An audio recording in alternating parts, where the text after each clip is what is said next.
कि जो नौजवान देश की रक्षा के लिए प्राणों का बलिदान दे सकता है वो अपने हक अधिकार के लिए लड़ भी सकता है और वो अपने हक अधिकार के लिए इस निकम्मी, झूठी, युवा विरोधी, महिला विरोधी सरकार को सबक भी सिखा सकता है।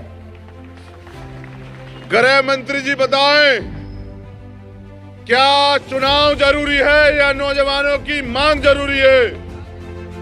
हमारी लड़ाई पुलिस फोर्स से दोबारा बता रहा हूं नहीं। प्रशासन के लोग लाठियां खूब बजाएं, लेकिन आज आर या पार आज फैसला होकर रहेगा कि नौजवानों को क्या मिलेगा।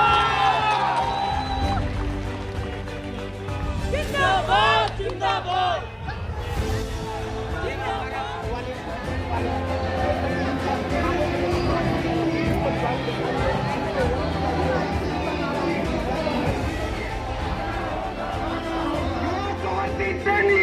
देनी होगी ये एसएससी वर्दी देनी होगी मेडिकल किताब को देना होगा इंकलाब जिंदाबाद जिंदाबाद जिंदाबाद।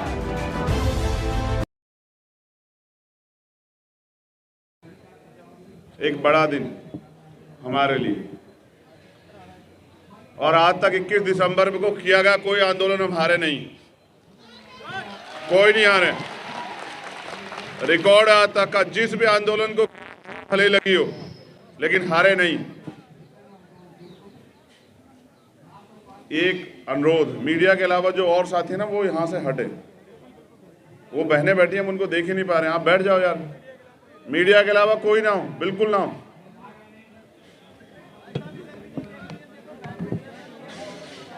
चौहान साहब आज आवाज बस अब बहनों को ऐसे ही सुनना पड़ेगा हमें। तो सबसे पहले तो मैं एसएससी जीडी के सभी बच्चों का, अभ्यर्थियों का धन्यवाद करता हूं कि वो अपने हक की लड़ाई के लिए आए। फिर मैं दिल्ली की पूरी टीम का, उन सारे साथियों का बिना नाम लिए जो मेरे आदेश के बाद उस दिन से आज तक मेहनत कर रहे हैं, घर परिवार छोड़ के आंदोलन को सफल बनाने का काम कर रहे हैं। देखिए, मैं एक बात और स्पष्ट कर दूं, दिल्ली के लोग मुझे जानते हैं, प्रशासन के लोग, मैं चाहता तो इस भीड़ को वहां तक भी कर सकता था। ये बस मेरे एक स्टेटमेंट की देर थी, लेकिन मैंने सिर्फ दिल्ली के लोगों को इसलिए अपील की क्योंकि पूरे देश में जगह जगह पे इलेक्शन चल रहे हैं, कार्यकर्ता वहां भी तैयारी कर रहे हैं।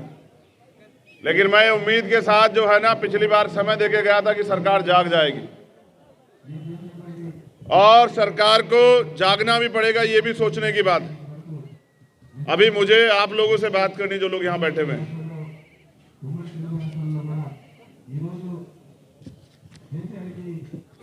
मैं समझता हूं कि आजाद भारत में गुलामों जैसी स्थिति क्यों बनी। एक वो भारत था जब हम अंग्रेजों के गुलाम थे, तब हमें अपने अधिकारों के लिए लड़ने का अधिकार नहीं था, तब हमें अपने हिस्से की लड़ाई लड़ने के लिए अधिकार नहीं थे। ये आजाद भारत है।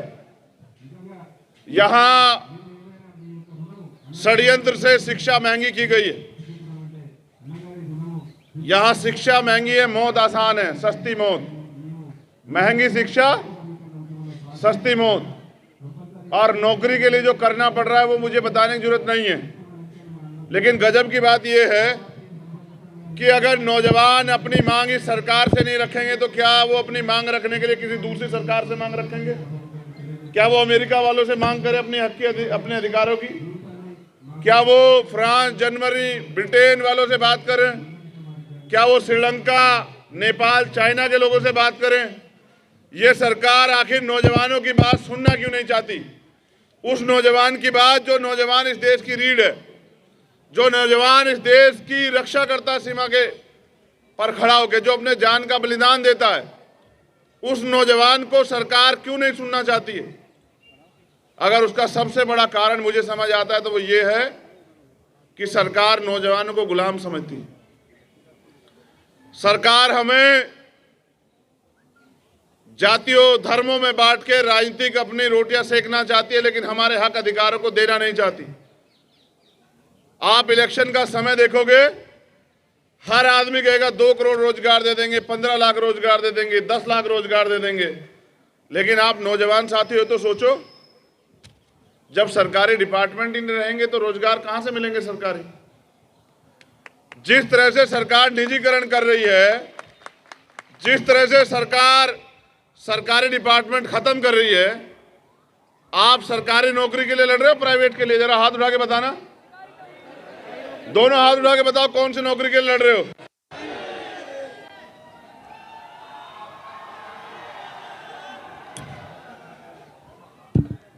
लेकिन जब सरकारी डिपार्टमेंट नहीं रहेंगे तो सरकारी नौकरी कहां से मिलेगी भाई?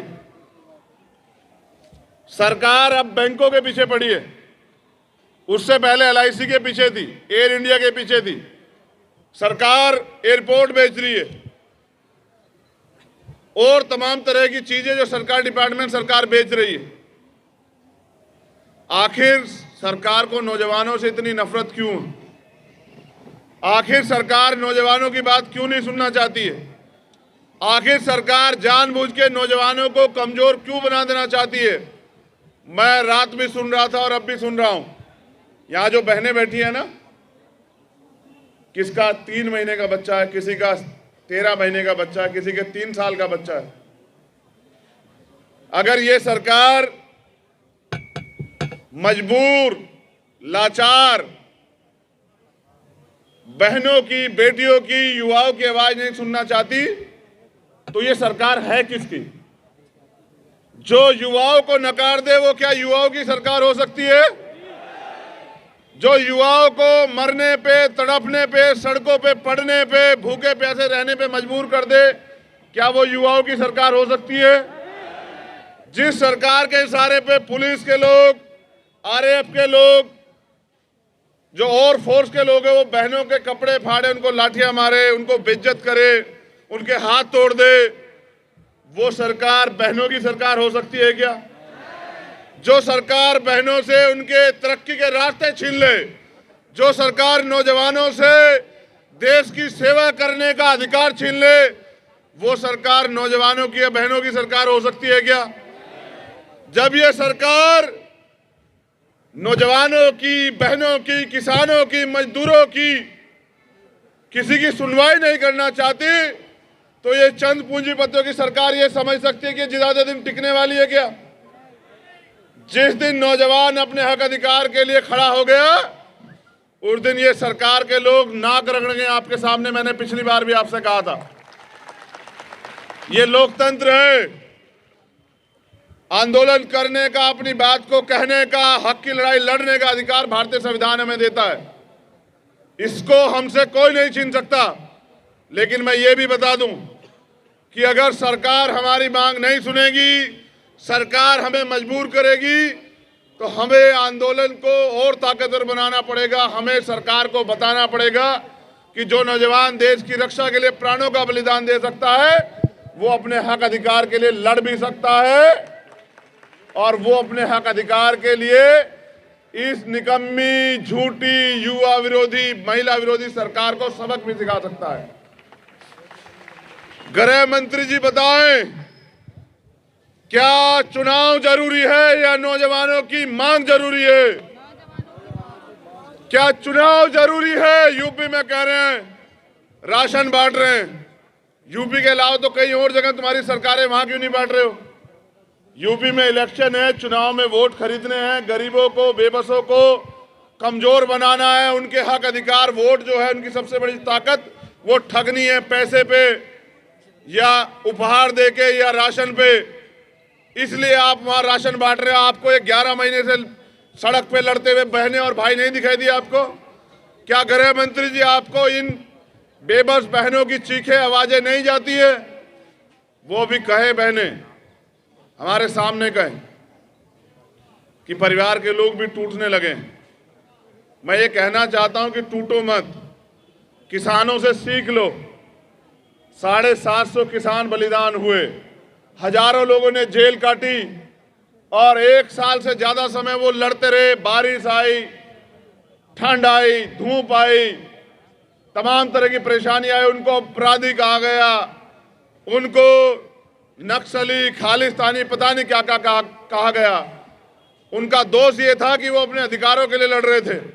आपको भी अगर अधिकार चाहिए तो आपको लड़ना पड़ेगा, और अगर आप लड़ने के लिए तैयार हैं तो विश्वास कीजिए, ये लोकतंत्र है, यहां संविधान है, यहां लड़ाई तलवारों और बंदूकों से नहीं लड़ी जाती। आज पुलिस आपको लाठी मारे, गोली मारे, आज आप पलट के जवाब नहीं देंगे, लेकिन सरकार को दिखा देंगे कि क्या तो वर्दी चाहिए या फिर अर्थी चाहिए। आज आपको ये भी देखना है कि जो बड़े बड़े भाषण दे रहे हैं प्रधानमंत्री, गृह मंत्री और कई मुख्यमंत्री, आज वो ये भी बताएं कि वो बहनों के सम्मान में क्या कर रहे हैं। क्या वो 11 महीनों से सड़कों पे सख्ती हुई परेशान होती बहनों के दर्द को नहीं सुनना चाहते हैं? यहां वर्दी पहने हमारे भाई भी लोग खड़े हैं। क्या अपने हक की मांग करना, अगर आपको जो लोग नौकरी में है, सेवा में है, फोर्स में, अगर आपकी 6 महीने की तनख्वाह रोक ली जाए और आपके बच्चे रोटी के लिए भूखे मरने लग जाएं, उनकी पढ़ाई, उनकी फीस ना जमा हो, उनके पास कपड़े ना बचे, तो आप अपने हक अधिकार के लिए क्या करोगे? है जवाब आपके पास? अगर आपको अपनी बहन की शादी करानी हो, सरकार आपको तनख्वाह के पैसे ना दे, आपको अपने बच्चे का इलाज कराना हो, अपनी माँ का इलाज कराना हो, अपने बूढ़े पिता को सर्दी में कपड़े लेके देने, और आपको ये सरकार तनख्वाह ना दे, तो क्या करोगे आप लोग? ये नौजवान क्लर्क की नौकरी के लिए नहीं लड़ रहे हैं, मैं फिर कह रहा हूं, ये अगर लड़ रहे हैं तो वर्दी के लिए लड़ रहे हैं, देश में बलिदान देने के लिए लड़ रहे हैं। और मैं आज इनके बीच में यहाँ इसलिए हूं क्योंकि मैं एक नौजवान हूं और मैं नौजवानों का दर्द समझता हूं, मैं बेरोजगारी का दर्द समझता हूं। मैं पढ़ लिख के BA, MA, MBA, MCA करके, PhD करके सड़क पे घूमते बेरोजगार का दर्द समझता हूं, क्योंकि मैं बेरोजगार, मैं जानता हूं बेरोजगारी का दर्द क्या है। और इस महंगी शिक्षा में किस तरह हमारे माँ बाप, यहाँ जो बैठा है ना वो अमीर नहीं है, अगर अमीर होता तो वो इस क्लर्क की नौकरी के, इस कांस्टेबल की नौकरी के लिए सड़क पे नहीं होता। ये वो लोग हैं जो गरीब हैं, ये वो लोग हैं जो देश से प्यार करते हैं। 10% पूंजीपतियों ने देश पे कब्जा कर लिया, हम समझ भी नहीं पाए। ये देश जो है हर व्यक्ति कर्ज में डूब गया है। ये है हिंदुत्ववादी सरकार का हल। और यहाँ जो लोग बैठे हैं उनमें से कितने लोग जो हैं मुस्लिम हैं, सिख हैं, जैन हैं, बौद्ध हैं, पारसी हैं, और कितने तथाकथित हिंदू हैं, ये भी आप अपने आप से सवाल पूछो। अगर ये सरकार हिंदुओं की सिसकियां भी नहीं सुन रही, उनका दर्द भी नहीं सुन रही, तो क्या ये हिंदुओं की सरकार है? नहीं है। ये सिर्फ और सिर्फ पैसे वालों की सरकार है, और इनको सिर्फ पैसों से मतलब है। इनको अगर देश भी बेचना पड़ जाए तो ये लोग पीछे नहीं हटेंगे। आपको अपने हक की लड़ाई खुद लड़नी पड़ेगी। मैंने तो कल कहा, कल शाम मैंने लिखा कि नौजवान देश की रीढ़ है। सरकार को चाहिए कि नौजवानों के लिए रोजगार की व्यवस्था करें, रोजगार उत्पन्न करें, रोजगार तैयार करें और उड़ने का मौका दे, नौजवानों को खुल के जीने का मौका दे, उनको अपने अवसर प्रदान करे कि वो आगे बढ़ के इस देश की तरक्की में योगदान करें, टैक्स दें। लेकिन आपने नौजवान को दिया क्या पिछले 7 साल में? बेरोजगारी, सुसाइड, लाठियां। जब हक के लिए लड़ने आते तो लाठियों से पीटते हो, जूतों से पीटते हो। क्यों? ये किसी दूसरे देश के लोग हैं क्या? क्या ये आपके बच्चे नहीं हैं? और अगर अमीरों को गरीबों से इतनी नफरत है तो लिखो कि बहुत कम समय बचा है गरीबों के पास, आप गरीब हक की लड़ाई के लिए सारी लड़ाई लड़ने को तैयार है। अब अमीरों को अपने दरवाजे मजबूती से बंद कर लेने चाहिए। अब गरीब किसी से रुकेगा नहीं, अब गरीब ज्यादा दिन मांगेगा भी नहीं, क्योंकि जब जुल्म, जाति, अन्य अत्याचार की इंतहा हो जाती है तो फिर क्रांति जन्म लेती है। और आज इस धरती से क्रांति जन्म लेगी, जंतर मंतर की धरती से। और आप जानते हैं, मुझे गवाही नहीं देनी, ये देश बलिदान का देश है। हम शहीद आजम सरदार भगत सिंह के भाई हैं, बच्चे हैं। इनकलाब, इनकलाब। युवा अब जाग चुका है। हम शहीद आजम उधम सिंह के बच्चे हैं, हम शहीद आजम सरदार करतार सिंह सराभा के बच्चे हैं। हम बाबा साहब अम्बेडकर के बच्चे हैं, हम सरदार पटेल के बच्चे हैं। हम इस मातृभूमि की रक्षा के लिए अपने प्राणों का बलिदान दे सकते हैं, लेकिन अपने हक अधिकार छीनने नहीं देंगे सरकार को। सरकार सुन ले। मैंने कमिश्नर साहब से कहा था कि बात कर लो, गृह मंत्री क्या कहते हैं, वो नौजवानों को उनका हक देना चाहते नहीं देना चाहते हैं, वरना फिर हम अपने हक अधिकारों के लिए लड़ेंगे। हमारी लड़ाई पुलिस फोर्स से, दोबारा बता रहा हूं, नहीं। प्रशासन के लोग लाठियां खूब बजाएं, लेकिन आज आर या पार आज फैसला होकर रहेगा कि नौजवानों को क्या मिलेगा। जिंदाबाद जिंदाबाद जिंदाबाद जिंदाबाद। जिस दिन, सुनिए, एक चीज और बता देते हैं, ये जानकारी बहुत जरूरी है आपके लिए। अब मुझे इसके लिए वहां जाना पड़ेगा कि मैं सबको देखूं। देखो भाई, ये मेरा दोस्तों, वीडियो पसंद आए तो लाइक, शेयर और News 22 लाइव को सब्सक्राइब करना ना भूलें। शुक्रिया। देखते रहें News 22 लाइव, सदैव आपके साथ।